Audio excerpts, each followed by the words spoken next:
Les enseignants du secondaire public ont déposé la craie ce matin et ce pour 4 jours sur la table à plusieurs revendications. Et puis un pont relie désormais le Sénégal à la Gambie. Il a coûté un peu plus de 49 milliards de francs CFA. Bonsoir et bienvenue dans le 19h. Les enseignants du secondaire observent un arrêt de travail de 4 jours depuis ce matin sur la table des revendications des grévistes, la révalorisation des indemnités de logement des enseignants du préscolaire, du primaire et du secondaire, la suppression des cours de mercredi dans le primaire. Ils répondent à l'appel de la coalition des syndicats du secteur éducation-formation de Côte d'Ivoire qui est suivie dans plusieurs villes du pays comme à Boaké où les enseignants du secondaire public ont aussi déposé la craie. Makorian Doumbia, Sorokorona. Boaké, lycée modèle Nembo, il est 11h. Les salles de classe vidées des élèves et enseignants. Le même constat au lycée modèle TCF. Il n'y a pas cours dans les établissements secondaires publics de Boaké. Seule la présence du personnel administratif se fait remarquer. Ce matin, nous étions au poste comme d'habitude avant 7h. Et à partir de 7h, 7h05, nous avons vu arriver un certain nombre de personnes à moto. Elles sont venues et elles ont délogé élèves et quelques enseignants qui étaient là et qui s'apprêtaient à aller au cours. Et ces personnes-là ont demandé aux élèves de sortir de l'établissement, de partir. Les établissements privés ne sont pas touchés par cet arrêt de travail des enseignants. Cependant, les cours y sont quelque peu perturbés. Il y a eu cours, mais certains professeurs du public n'ont pas été présents aujourd'hui. Cette grève ne concerne pas l'enseignement primaire. Les tout-petits font cours comme d'habitude. Selon les chefs d'établissement, le cours reprendra le lundi 28 janvier prochain. Scolarisation et établissement d'actes de naissance pour les écoliers était au cœur d'une rencontre de l'ONG MISA, une ONG qui œuvre pour le bien-être familial en milieu rural. L'organisation a procédé au lancement de ses activités à Djakro, dans le département de Tiébissou. Léon Brou. Djakro, village à équidistance de ses deux voisins, Yaoto-Kwassikro et Wawakro, dans le département de Tiébissou. Excepté l'électricité, pour Wawakro, ces trois localités dotées chacune d'une école primaire partagent les mêmes réalités. Enclavement, faible taux de scolarisation et de déclaration des naissances à l'état civil. Seulement 60 des 250 écoliers du secteur disposent d'actes de naissance. Les centres secondaires là ne fonctionnent pas correctement. Les parents aussi, quand ils stressent se déplacer et aller jusqu'à Tiébissou, ou bien le Mokankro, ils trouvent ça coûteux. Surtout que pour établir un stress, ça fait 1000 francs. Parce que le thème, 500, l'imprimé, 500. Au contact des écoliers et de leurs parents, l'ONG MISA découvre une autre réalité. Insuffisance d'enseignants, 9 mètres pour les 15 classes du secteur. N'empêche, les populations sont exhortées à scolariser leurs enfants de 6 à 16 ans. Les arguments de l'ONG, l'école obligatoire avec possibilité de poursuite judiciaire à l'encontre des parents réfractaires. Exhortation aussi à établir pour les écoliers des actes de naissance. Pour passer les examens scolaires, on demande que les enfants aient les extraits de naissance. Même au niveau de l'autonomisation, les fonds qu'on donne aux femmes, on demande aux femmes de donner un certain nombre de dossiers. Et pour établir tous ces actes, elles sont confrontées au problème d'extrait de naissance. Également enseigner les rapports parents-enfants-enseignants pour le maintien des écoliers à l'école et l'amélioration des résultats scolaires, ainsi que les pratiques familiales essentielles, notamment le planning familial, l'allaitement maternel. Parlons transport. La coordination nationale des gares routières dresse le bilan et les perspectives de ces actions. Les membres de la coordination ont aussi évoqué les questions liées au renouvellement du parc automobile, à la limitation de l'âge des véhicules importés et aux récurrentes extorsions de fonds aux chauffeurs. Nos Sangaré et Dangui se sont penchés sur le sujet. Le secteur du transport routier en Côte d'Ivoire est confronté à d'énormes difficultés. Vu de voir les embouteillages, nos camions n'arrivent pas à faire les recettes normalement. Et les chauffeurs ne peuvent même pas faire 3 voyages matin. J'allais de 6h matin jusqu'à 14h, ils n'arrivent pas à faire 3 voyages.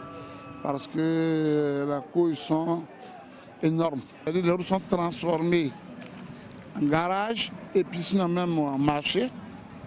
On souhaite que l'État voie cela. On a trop fatigué par rapport à Sénégal. Ouais. C'est la route. Voilà.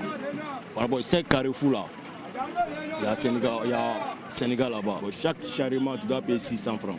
Avant là, on travaillait sans problème. Il n'y avait pas de conneries sur la route. Mais maintenant là, il y a trop de conneries sur la route. Comme les Niamolo. Bon, les Niamolo, la base là, c'est les syndicats. On va monter, 3 personnes là, chacun paye 100 francs, 100 francs. Ça fait 300 francs. Mais lui, il t'impose de donner 500. Si tu n'es pas donné 500, ils vont agir. Voilà.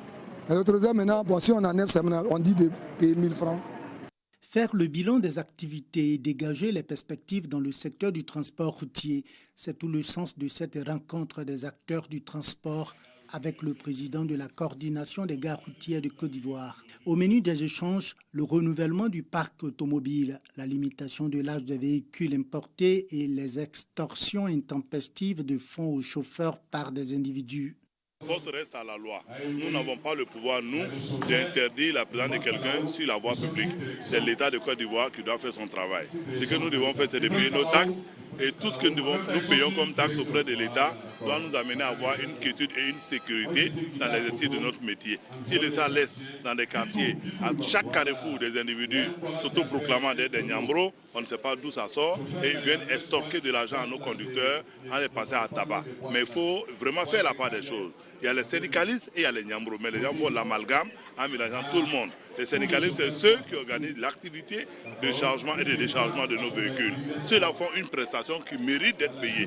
Mais comme c'est des gens souvent aussi qui sont un peu violents, ça jette l'opprobre sur l'ensemble de la corporation et nous sommes en train de nous évertuer à leur donner une identité fiable avec des tenues et tout ce qu'il va suivre avec des badges et tout ce qu'il faut pour qu'ils soient dissociés des parasites qui naissent souvent dans des quartiers qui se font appeler des Niambro et qui extorquent de l'argent aux gens. Nous attendons réellement que l'État nous vienne en aide pour nous permettre de faire notre travail dans les conditions les meilleures.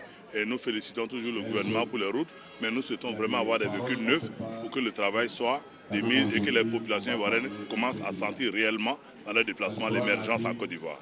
Cette rencontre des acteurs du transport routier a été marquée par l'enregistrement de l'émission Génération 225 de Radio Côte d'Ivoire. La thématique de l'émission a porté sur la consommation de la drogue et de l'alcool dans les gares routières. Nous souhaitons vraiment que les nouveaux maires élus nous aident à cela, à interdire la vente sur les lieux de chargement des amphétamines et de la drogue dans les différents points de chargement des différentes gares routières de Côte d'Ivoire.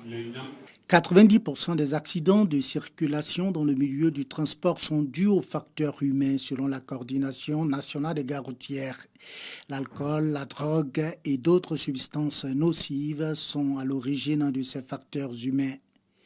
Les transporteurs entendent sensibiliser davantage les membres de leur corporation pour assainir le secteur et réduire le taux des accidents de la circulation. Sachez que c'est demain que la Chambre administrative de la Cour suprême va se prononcer sur le contentieux électoral des élections municipales du 16 décembre dernier. Les résultats proclamés par la Commission électorale indépendante sont contestés dans les communes de Grand-Bassam, Port-Boué, Boucau et Rubino. La Jeune Chambre internationale de Côte d'Ivoire présente la vision et les projets de son nouveau comité national. Au nombre de ces projets, la formation des jeunes, l'entrepreneuriat. Christiane Apogbi, Paragassorokone nous en dit un peu plus. Dans cette salle du Palais de la Culture, ces responsables de section locale de la Jeune Chambre internationale Côte d'Ivoire, JCI, vêtus de tenues traditionnelles de leur localité. Ils se succèdent sur le podium. Ne vous méprenez pas. Il ne s'agit pas d'un défilé de mode, ni d'un concours de la plus belle tenue vestimentaire traditionnelle du terroir, encore moins d'un concours de beauté.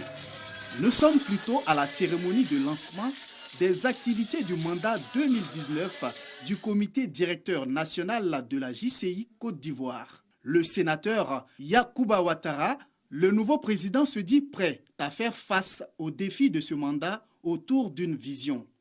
Engager une harmonie transformationnelle. Quand on dit Jeune Chambre internationale, tout de suite on pense à formation. Et nous allons renforcer cette formation. Parce que vous savez aujourd'hui, avec la transformation du monde, nous avons besoin d'adapter cet outil important que nous disposons. Donc nous allons réadapter notre formation pour qu'elle soit encore plus utile aux jeunes. Avec bien sûr l'avènement du numérique, des TIC et autres, il faut pouvoir l'adapter. Autre chose que nous allons faire, c'est que nous sommes rendus compte que les questions de service fiscal sont devenues aujourd'hui des questions communautaires. Et cela touche pratiquement tout le monde. Nous prenons l'entrepreneuriat, mais justement en promouvant l'entrepreneuriat, c'est bien sûr pour qu'on puisse renforcer l'économie ivoirienne. Les présidents locaux n'ont pas manqué de féliciter et encourager le nouveau président élu et se disent prêts à l'accompagner dans la réalisation des projets de la JCI. Tout notre espoir est placé sous le président national, le sénateur Ouattara Yacouba, afin que son vœu d'aboutir à l'harmonie transformationnelle au niveau de cette jeunesse-là que regorge la Jeune Chambre internationale soit une réalité. Nous, présidents locaux, au niveau de nos OLM respectifs, nous allons donc travailler à transposer la vision du président au cœur de nos activités, au centre de nos activités, de sorte à ce que son mandat soit une réussite. La JCI Côte d'Ivoire est une organisation à but non lucratif des jeunes citoyens.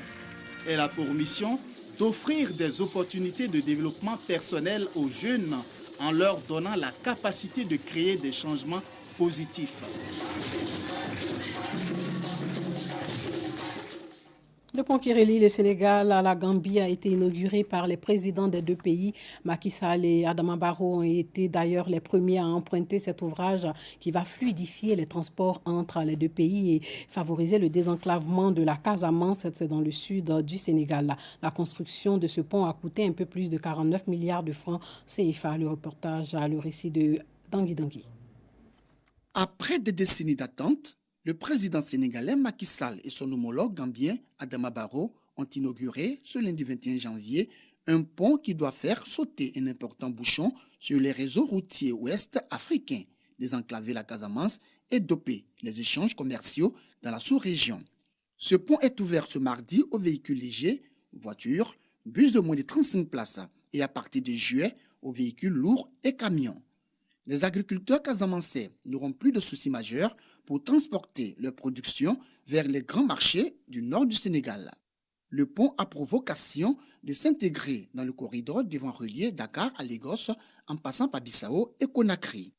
C'est à présent chose faite, puisqu'un ouvrage de béton clair de près de 1000 mètres de long qui a employé 934 travailleurs enjambe dorénavant le fleuve à quelques kilomètres au sud du poste frontière de Farafenni. Financé essentiellement par la Banque africaine de développement, BAD, avec une participation du Sénégal et de la Gambie, le pont, dont la construction avait débuté en 2015, a coûté 75 millions d'euros, soit plus de 49 milliards de francs CFA. Haut comme un bâtiment de 5 étages, il permet le passage entre ses piliers de la plupart des bateaux qui naviguent sur le fleuve, la colonne vertébrale du pays. L'ouverture du pont de Farafenni symbolise par ailleurs la bonne entente retrouvée entre les États gambiens et sénégalais, dont les relations ont longtemps été marquées par des différends sur les transports, la pêche ou encore les frontières, bien que leurs habitants aient en commun des langues, des origines ethniques et entretiennent de nombreuses relations professionnelles, familiales ou commerciales. Sachez que les forces armées égyptiennes ont annoncé aujourd'hui la mort de 59 djihadistes présumés de 7 militaires dans 2 récentes opérations, près d'un an après le début d'une vaste campagne contre le groupe État islamique. L'Égypte annonce régulièrement la mort de djihadistes présumés dans le cadre de raids menés par les forces de sécurité contre des groupes extrémistes très actifs depuis la destitution par l'armée du président islamiste Mohamed Morsi en 2013. Voilà, c'est tout pour ce soir. Portez-vous bien.